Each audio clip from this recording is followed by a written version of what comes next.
عزيزاتي، مرحبا بكم من جديد في مطبخ ليلى كميل. كنتمنى تكونوا بخير وعلى خير ومرتاحين، ومبروك علينا الشتيوه، الله يعطيها لنا على قد النفع. واليوم فيديو جديد غادي نقدم لكم فيه وصفتين بعجين واحد، وصفة بيتزا ووصفة كالزون. البيتزا غادي تكون العجين غادي يكون بالقمح الكامل، والحشوتين غتكون الحشوه ديال البيتزا بالكفته وصلصه الفلفل. بطبيعه الحال غنستعمل لكم الصلصات اللي وعدتكم اخر مره انني ندير لكم بهم مجموعه وصفات. فغادي تكون صلصه الفلفل بالنسبه للبيتزا، وبالنسبه للكالزون فغادي نعمرو عفوا البصل كاراميليزي، يعني البصله اللي كتكون هذيك معسله ولكن ماشي بلو طاغ معسله، يعني ماشي حلوه، فكتكون يعني مشحره مزيان، وبالفرomاج وبالشاركوتري.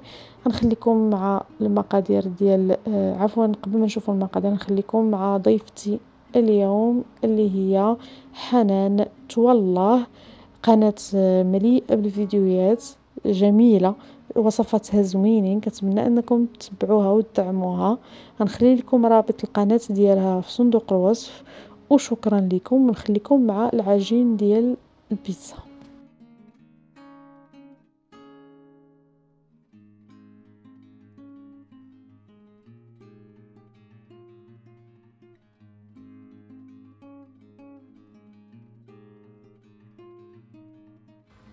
تناخدو معلقه صغيره ديال الخميره، وغادي نضيفو ليها نص كاس ديال الحليب دافي، نخلطو ونخليهم يرتاحوا واحد 5 ديال الدقائق. غادي نضيف ليهم 2 كيسان ديال الطحين كومبلي او سيمي كومبلي على حسب اش عندكم. غادي نضيف كاس ديال دقيق الفينو، وغنضيف ما تبقى من الحليب، يعني غنحتاجو كاس الحليب. غادي نضيف معلقه ديال الزعتر، ومعلقه راس معلقه صغيره ديال الثومه زويته بلديه، 3 المعالق ديال زيت بلديه مليحه بطبيعه الحال.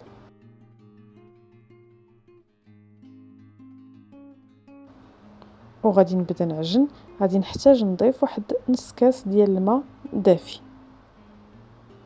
والعجين ها هو كتشوفوا كيجي شويه مطلوق. غادي نرش عليه اما دقيق الفينو، يعني الدقيق الاصفر، او السميده، ونخليوه يرتاح واحد تقريبا ربع ساعه حتى لنص. الوقت اللي غيحتاج فيه العجين، عفوا اللي غيرتاح فيه العجين، وجدوا الكفته.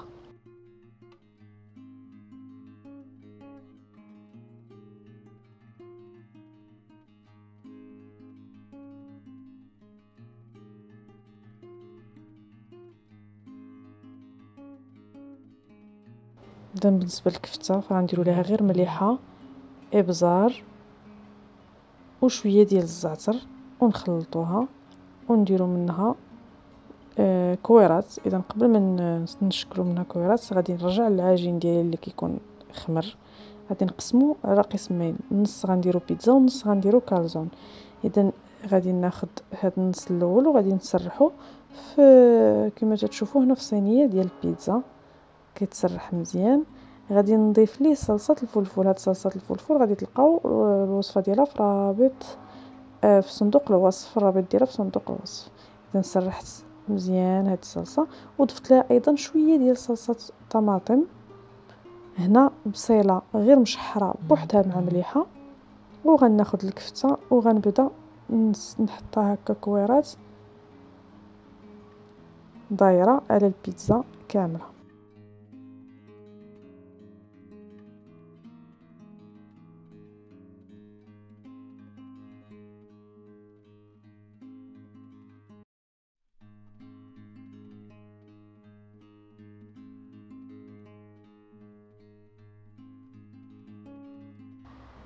غادي ندير ايضا قطع ديال الفلفله حمراء وخضراء،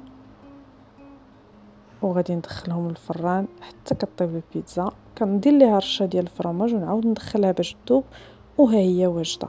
غادي طيب لينا تقريبا على 20 دقيقه درجه الحراره 180.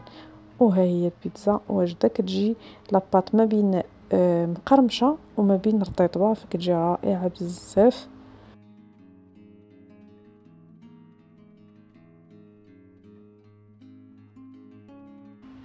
وهذه البيتزا واجده. غندوزو نشوفو المقادير ديال الكالزون.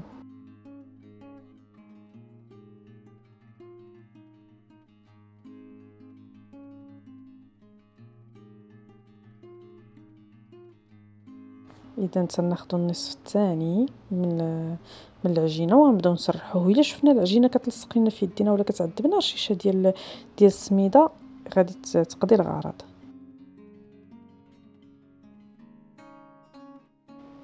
غادي ناخد صلصه ديال مطيشه وغادي ندهنها هكا في النص. بالنسبه لصلصه الطماطم تقدروا تستعملوا هذه اللي حضرت لكم اللي غتلقاوها في صندوق الوصف، او تقدروا تستعملوا اي صلصه مطيشه من اختياركم.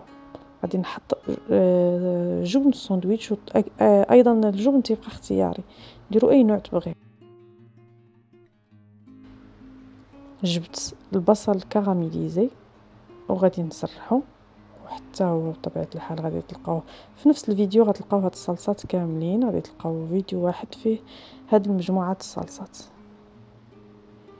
غادي ندير شويه ديال المدخن ديال الديك الرومي او الهوت دوغ، وغادي ندير شويه ديال الفرomاج.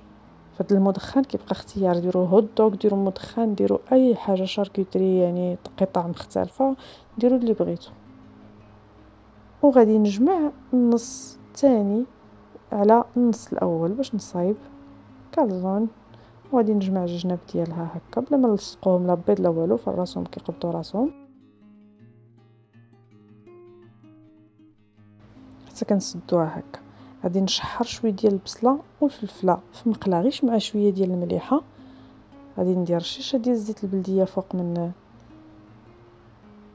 من الكالزون، ونحط البصيله والفلفله من فوق منها. الا ما بغيتوش تشحروهم، يا تقدروا ديروهم هكاك خضرين، بصيله ومطيشه من فوق من الكالزون، فكيجيو زوينين، كيعطيو حتى منظر زوين، وفي نفس الوقت المذاق ديالهم كيجي غزال. شويه ديال البصيله وشويه ديال الفلفله، وغندخلهم الفرن على درجه حراره 180 حتى هما مده ديال ثلث ساعه. غادي طيب العجينه وكتولي مقرمشه ومحمره، وحتى هي كنقدموها. وما تنساوش ديروا رشيشه ديال الفرomاج من فوق هاد الكالزون، كيعطي حتى هو مذاق ومنظر. وها هو وجد.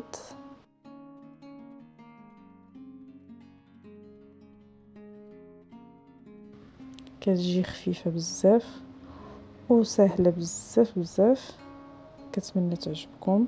غادي ندير لكم واحد التقطيعه باش تشوفوا العجين كيفاش كيجي من الوسط.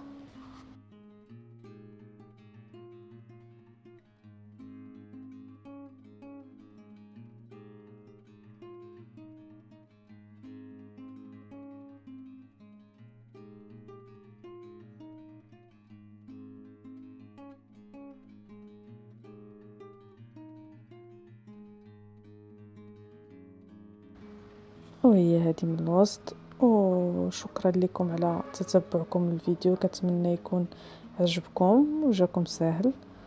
والى اللقاء ان شاء الله في فيديوهات قادمه. مع السلامه.